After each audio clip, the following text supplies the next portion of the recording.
ভগবান, সকাল সকাল ঠাকুর দেওয়া কমপ্লিট হয়ে গেল। সকালের কাজটা এই দিক থেকে আমার কমে গেছে। আজকে হচ্ছে বুধবার, আর বুধবার দিন সকাল সকাল ঘুম থেকে উঠে চান করে নিলাম। চান টান করে একদম ঠাকুর টাকুর দিয়ে নিয়েছি, তাহলে আমার সকালের কাজটা এই দিক থেকে কমে গেল। আর সারাদিনের বড় কাজ হচ্ছে চান করা, যেটা সারাদিনের বড় কাজ আমার মনে হয়। যতক্ষণ না চান করবে ততক্ষণ দেখবে একটা অস্বস্তি ভাব লাগতে থাকে। আর শীতকালে সকাল সকাল চান করা সেটাও আমার অভ্যেস নেই, তার কারণ আমার তো ঠান্ডার দোষ আছে, মা করতে দেয় না। আজকে করে ফেলেছি, তার কারণ আজকে একটা কাজ হয়ে গেছে, সব তোমাদের সাথে শেয়ার করব। এর জন্য কিন্তু সকাল সকাল চান টান করে ঠাকুর টাকুর দিয়ে এদিকে ঘর টর সবকিছু গুছিয়ে বেরিয়ে পড়বো।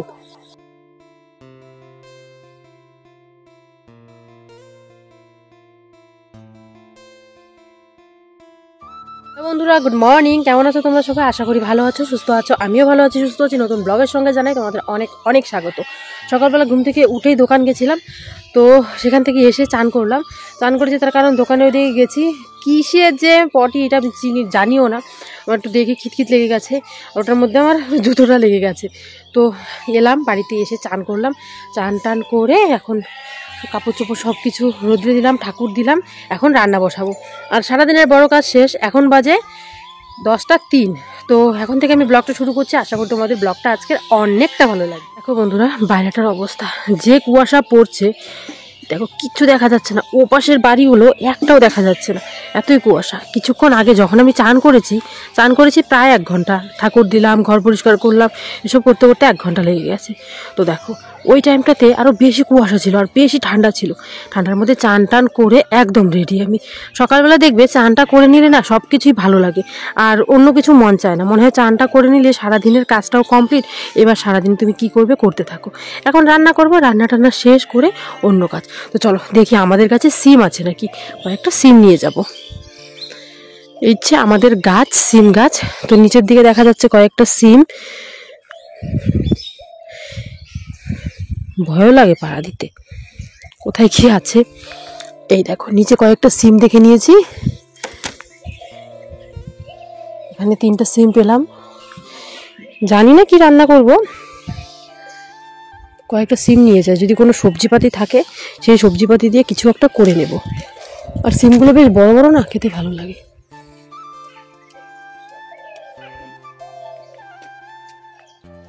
এখন যা আছে সব উপরে, দেখাই যাচ্ছে না। উপর দিকে অনেক আছে, ওগুলো পারাও সম্ভব না আমার কাছে। আমার মতো ওগুলো আমি পারতেও পারবো না। তো চলো, এই কয়েকটা সিম হয়ে গেছে, দেখি বাড়ি যাই, গিয়ে এখন কি রান্না করা যায়।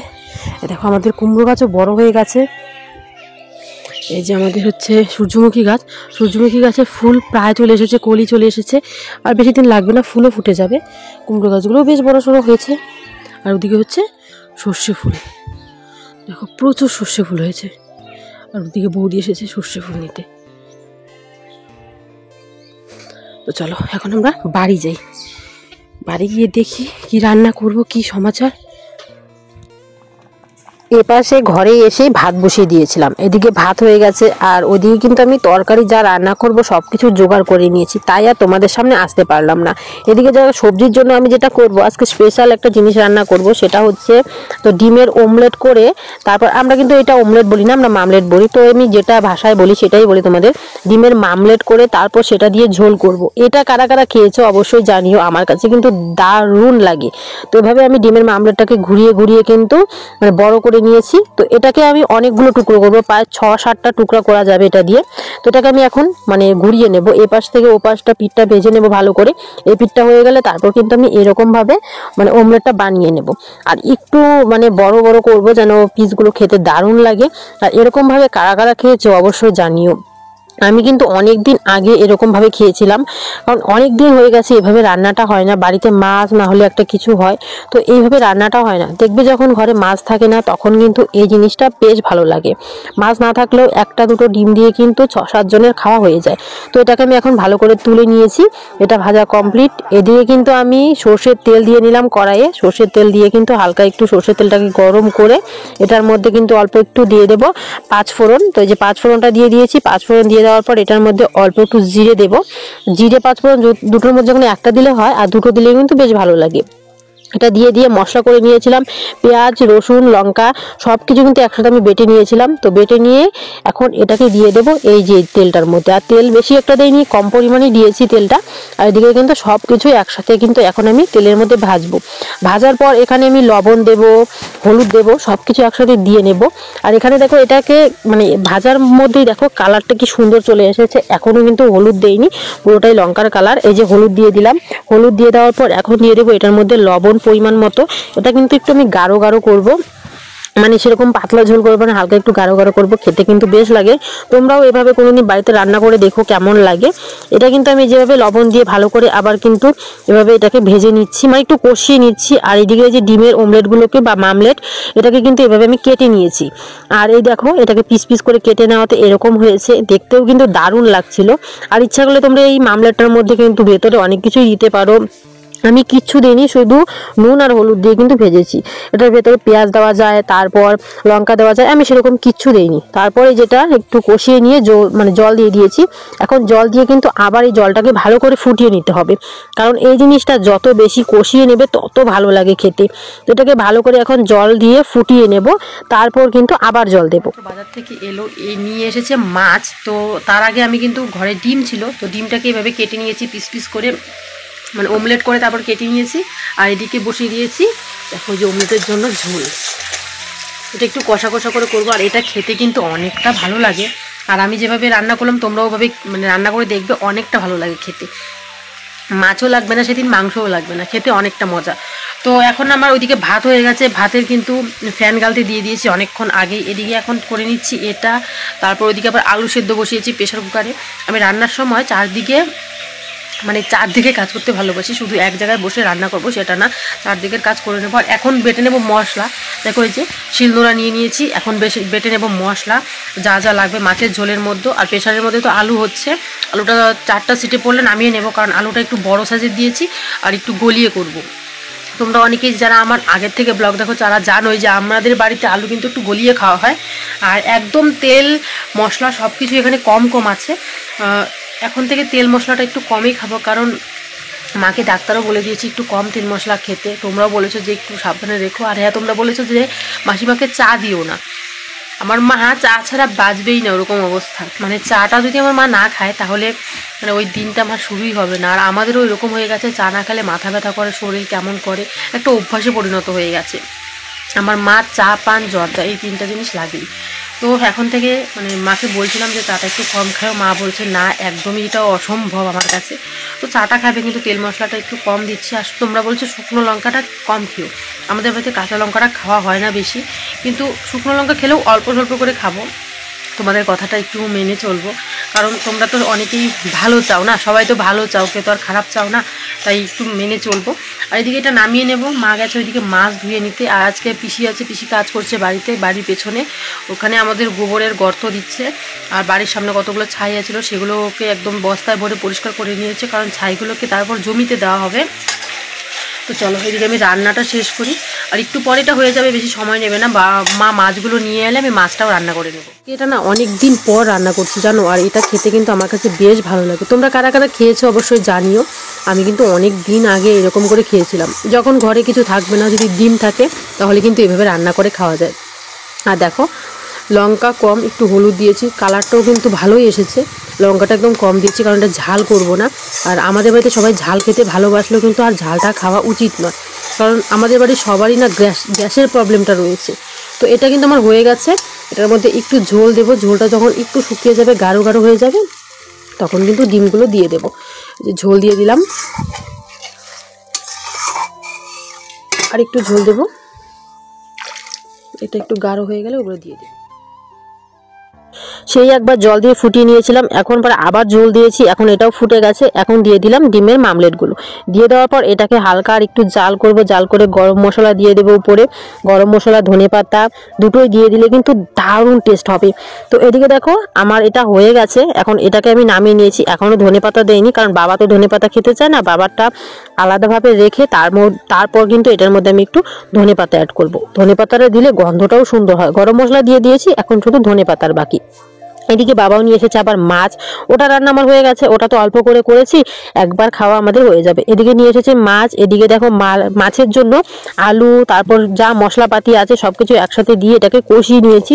তো দেখো যখন দেখবে কোনো কিছু রান্নার সময় এভাবে একা একাই উঠে আসছে তখন ভাবে যে কষানোটা হয়ে গেছে আর সুন্দর মিশে গেছে, সবজির যা আছে মশলাপাতি সব কিছু ভাজা হয়ে গেছে। না হলে কষানো কম হলে দেখবে কি যে হালকা একটা কেমন গন্ধ করে। তো আমি তো তোমাদের রান্না শেখাচ্ছি না, আমার এভাবে আমি করি তাই তোমাদেরকে আমি বলছি। তারপর এটার মধ্যে হালকা পরিমাণ একটু জল দেবো, জল দিয়ে এটাকে আর একটু কষিয়ে নেব, তাহলে বেশি ভালো লাগে। আর আমি সব থেকে বেশি রান্নার সময় যে কোনো রান্নাই করি আমি কষানোটা একটু বেশি করি, কারণ তাহলে না টেস্টটা বেশি বেড়ে যায়। তো এদিকে আমার রান্না টান্না কমপ্লিট করে সবাই খাওয়া দাওয়া করে দেখলাম পিসি এদিকে এসে কাজ করছে। আর তোমাদের আমি সকালেই বলেছি আমাদের গোবরের গর্ত করা হবে নতুনভাবে। তো পিসি কিন্তু এখানে গোবরের গর্ত নতুনভাবে আবার করছিল। পিসিও আজকে খেয়েছে, খেয়ে বলছে না দারুণ রান্না হয়েছে। আর পিসিও না আমার কাছ থেকে যে রান্নাটা আমি করেছি ডিম দিয়ে সেটা রেসিপিটা জেনে নিল যে কিভাবে রান্নাটা করেছি, তো কেমন হয়েছে। তো পিসিকে বললাম প্রথমে দেওয়ার পর কেমন হয়েছে, পিসি বললো দারুণ হয়েছে। তো পিসিও কিন্তু রেসিপিটা আমার কাছ থেকে জেনে নিল, বললো যে পিসিও বাড়িতে রান্না করবে। আর এটা বেশিরভাগ রাত্রেবেলা যখন দেখবে কোনো কিছু নেই তো সেই টাইমটাতে খেতেও বেশি ভালো লাগে, আর এটা রান্না করতেও কিন্তু সেরকম ঝামেলা নেই। কেউ বা হঠাৎ করে কোনো আত্মীয় স্বজন বাড়িতে চলে এলো, কিছু নেই, দুটো ডিম আছে, কি রান্না করবো, এটাও কিন্তু রান্না করে দেওয়া যায়।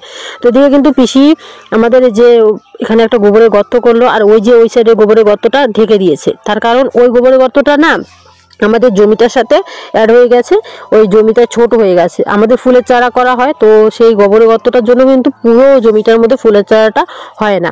ওর জন্য কিন্তু ওই দিকের গোবরের গর্তটা বন্ধ করে আর একটু মনে করো 2 হাত এই পাশে গোবরের গর্ত করা হয়েছে।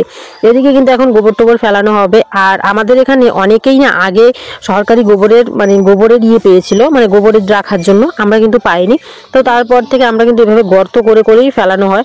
আর এটা প্রায় মনে করো আষাঢ় শ্রাবণ মাসে বা তার পরেও ওই গর্ত থেকে এটাও তোলা হয় অগ্রহায়ণ মাসের দিকেই, কার্তিক মাসের লাস্টে অগ্রহায়ণ মাসের প্রথম দিকে কিন্তু তোলা হয় গোবরগুলো। বন্ধুরা অনেকক্ষণ পর তোমাদের সামনে চলে এসেছি। সেই দুপুরবেলা ভিডিওটা অফ করার পর মনের মধ্যে একদমই ভিডিও করার ইচ্ছে ছিল না, মন মেজাজ তো ভালো না তোমরা জানোই। তো এই যে জিনিসটা তোমাদেরকে আমি দেখাবো এখন, এটাই সেই জিনিস যেটা আমি আমার ইউটিউব প্রথম ইনকাম দিয়ে কিন্তু এটা বানিয়েছিলাম। তো এটার দাম সেই বেশি না হলেও কিন্তু ইউটিউবের ফার্স্ট ইনকাম দিয়ে আমি কিন্তু আমার এই সুন্দর জিনিসটাই বানিয়েছিলাম। আমার খুব অনেক ইচ্ছে ছিল যে আমি আমার একটা জিনিস বানাবো আর আঙুলে পরবো, তারপর পরেও ছিলাম সেই জিনিসটা। এখন আমি রেখে দিয়েছি, কারণ সোনার জিনিস বেশি পরে রাখাটা ঠিক না, কারণ কখন কোথায় পড়ে যাবে এটা তো বলা যায় না, তাই কিন্তু তুলে রেখে দিয়েছিলাম। আজ এটাকে নামাতে হলো আমার বাধ্য হয়ে। তো এটাকে কিন্তু আমি আঙুলে অনেকবার পরেছি।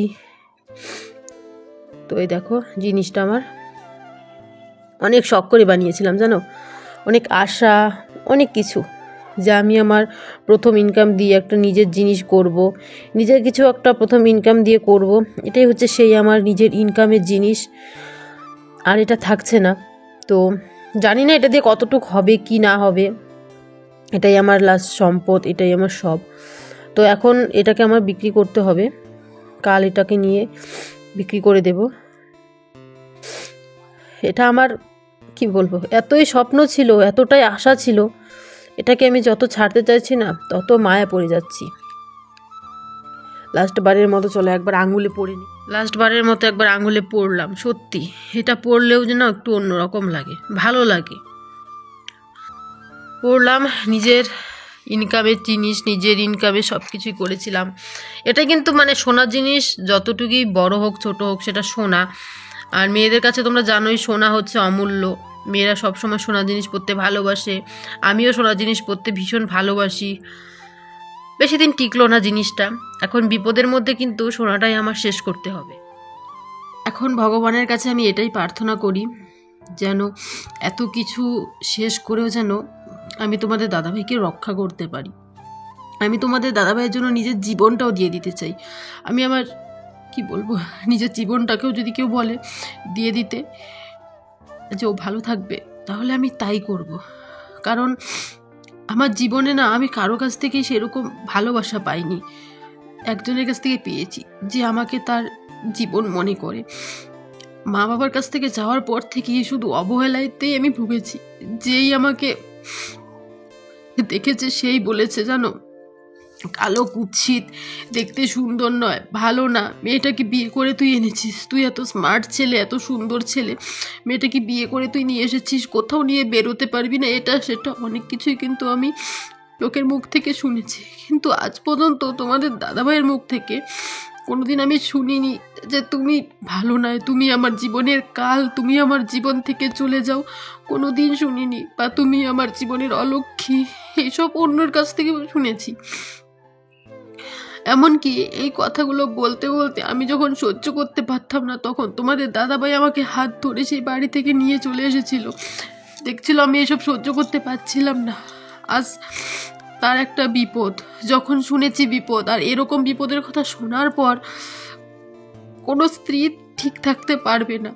কোনো স্ত্রী চায় না তার স্বামীর অমঙ্গল হোক, তার স্বামী কোনো একটা বিপদে পড়ুক। নিজের উপর দিয়ে যতই ঝড় ঝাপটা যত কিছুই যাক না কেন, নিজেকে ঠিক করতে পারবো, নিজেরটা নিজে সহ্য করে নিতে পারবো। যদি স্বামীর কিছু হয় সেটা সহ্য করতে কোনো মেয়েই পারে না। আর আমার সব থেকে বেশি খারাপ কোথায় লাগছে জানো? কারণ আমি এগুলোর প্রমাণ পেয়েছি, এগুলো আমি নিজের চোখে দেখেছি। এখন সেই জিনিসগুলো যদি আমার সাথে ঘটে, সেই জিনিসগুলো যদি আমি দেখি, আমি এই জিনিসগুলো সহ্য করতে পারবো না। তাই আমি নিজের জীবনটাও বাজি রেখে, নিজের জীবনটাও শেষ করে দিয়ে কিন্তু আমি তার ভালো চাই, আমি তাকে ভালো মতো দেখতে চাই। আমার যদি কোনো একটা বড় অসুখ টসুখও হয়, তবুও আমি যতটা টেনশন না করি, ওর যদি সামান্য জ্বর হয় তাও আমার খারাপ লাগে। এটাই হয়তো ভালোবাসা, এটাই হয়তো ভালো লাগা। ও আমাকে ভুল বুঝেছিল একবার, সব কিছু ঠিক হয়ে গেছে, সেটাও মানুষের চাল, একজন ভুল বুঝিয়েছিল। তো সেটাও এখন ভগবানের আশীর্বাদে, তোমাদের আশীর্বাদে, ঠাকুরের কৃপায় সব ঠিক হয়েছে। আমার কথা না, সব কিছু যেন এলোমেলো হয়ে যাচ্ছে। আমি বলতে পারছি না তোমাদের সামনে, ঠিকই মনে যেটা আসছে সেটা মুখে বলতে পারছি না, কারণ মনের অবস্থা তো ভালো নেই। তাই কয়েকটা দিন পর যদি সব ঠিক হয়ে যায়, সত্যি আমি যে কি করব তখন আমি নিজেও জানি না। আমি চাই সাধারণভাবে, সাধারণ মানুষের মতো যেন বেঁচে থাকি, আমার কি হয় হোক, এটার পরোয়া না করে তাকে যেন ভালো রাখতে পারি, এটাই চাই। আর ভিডিওটা বেশি বড় করলাম না। ভালো থেকো, সুস্থ থেকো, এভাবেই আমার পাশে থেকো। তোমরা না থাকলে হয়তো আমি আমার মনের কথাগুলোও কারোর সাথে শেয়ার করতে পারতাম না, আমি আমার মনটাকেও হয়তো ঠিক রাখতে পারতাম না। কারণ তোমাদের এক একটা কমেন্টও না মনে হয় তোমরা আমাকে বলছো যে সুমা তোমার পাশে আছি, এটাই সব থেকে ভালো লাগে।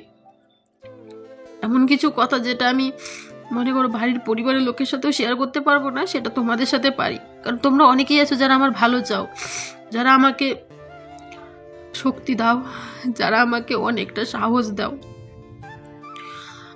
আর বেশি বড় করবো না ভিডিওটা। সবাই ভালো থেকো, সুস্থ থেকো। কালকে নতুন ব্লগ নিয়ে তাড়াতাড়ি চলে আসবো। ততক্ষণের মতো বাই বাই।